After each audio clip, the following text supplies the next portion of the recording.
Hello and welcome to the RAP's virtual studio for the Toronto International Film Festival. My name is Beatrice Verhoeven, the senior film reporter at the RAP. And like I said, we're virtual this year for Toronto. And I'm so excited to be talking to the Shadow and the Cloud director, Roseanne Liang, and star Chloë Grace Moretz. Thank you so much for joining me. Super weird. Thank you for having us. Chloë, I'm guessing you are not claustrophobic because I would have lost my... I am. It was actually the first thing I said to Roseanne. It was one of the first things I said to you, I think. I said to her, how small is this little ball going to be? Because I am severely claustrophobic. So we actually were really lucky to be able to have a couple panels, sorry, my dog is barking. We were lucky enough to have a couple panels be able to be taken off. So when we're filming from the front, we lost the kind of front square, and then when we were filming from the side, we would lose the top of the side square. And because of that, it allowed me to be able to have kind of fresh air, and we constantly had fans. So I kind of just had to focus kind of against it. And the truth is that Maud might have been uncomfortable in that position too. So feeding into the reality of the anxiety and fear and kind of pushing that into the character. Mm-hmm.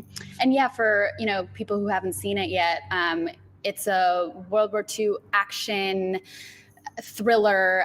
You're kind of in this, what is it, like a hatch underneath a World War II plane, and you get stuck in there and you have to deal with, a bunch of different kind of enemies coming at you without spoiling too much. And Roseanne, I kind of wanted to ask, what attracted you to the project? What made you want to direct the film? I loved it because it's a film like I've never seen before. It's a World War II movie about a female pilot from the female pilot's perspective. That's one thing that's different about it. It's a genre mash, it's an action thriller horror, but it's also got elements of, social relevance and thoughtful, more thoughtful themes to it and meaning and heart.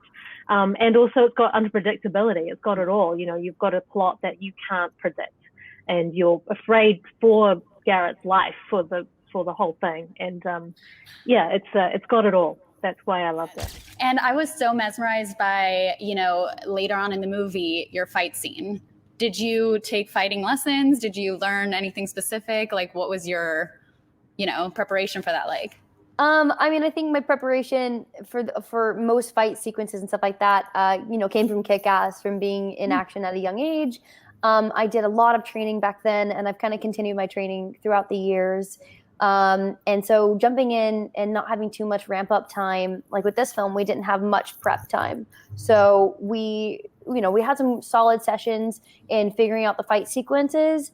But ultimately, we only really had 2 or 3 full run-throughs of them, and none of which were in location. So by the time we were in location, we were shooting, and it was basically, hey, remember your beats? Okay, cool, let's try it.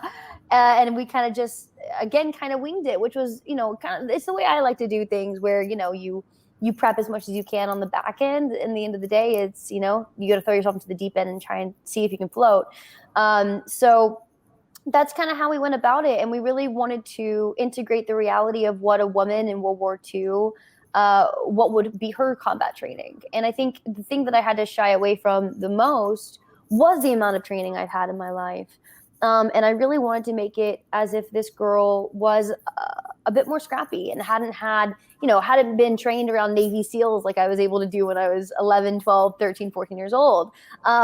This is a girl who had her kind of basic combat training and her basic marksman skills. But has she really been tested in physical combat hand to hand with like something coming at her face? Probably not. And we wanted to do that.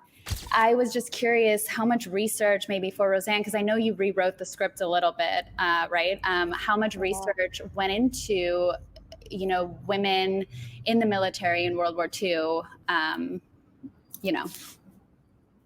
We went deep into the research, and it was astounding to me that these women, I didn't even know about auxiliary pilots when I started this project, and finding out that they did what they did by themselves, solo, sometimes through inclement weather and, in landing on runways at night that were unlit by themselves without crews, was astounding to me. So I learned a lot about, and you know, of course, at that time, the gender of the forces was segregated. So men and women did not really mix.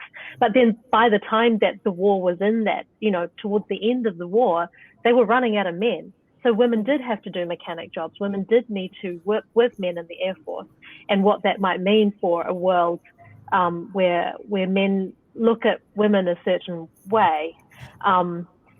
These men are not evil. I think this is something that I was really wanting to make clear, is that they are products of a time and a place.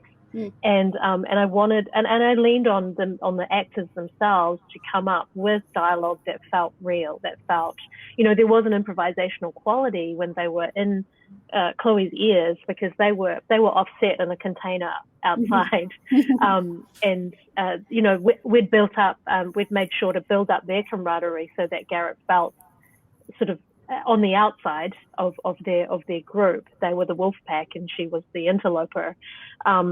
That I leaned on those men to sort of find their locker room selves, so to speak. What do men say when women aren't around? What do men talk about when they're referring to women, when they're in with other men? I wanted to make that feel real, and I think I'm quite happy with the result because it feels truthful to me. Amazing. Well, thank you guys so much for joining me virtually. Again, so sad we couldn't do this in person, but hopefully next year we'll be back.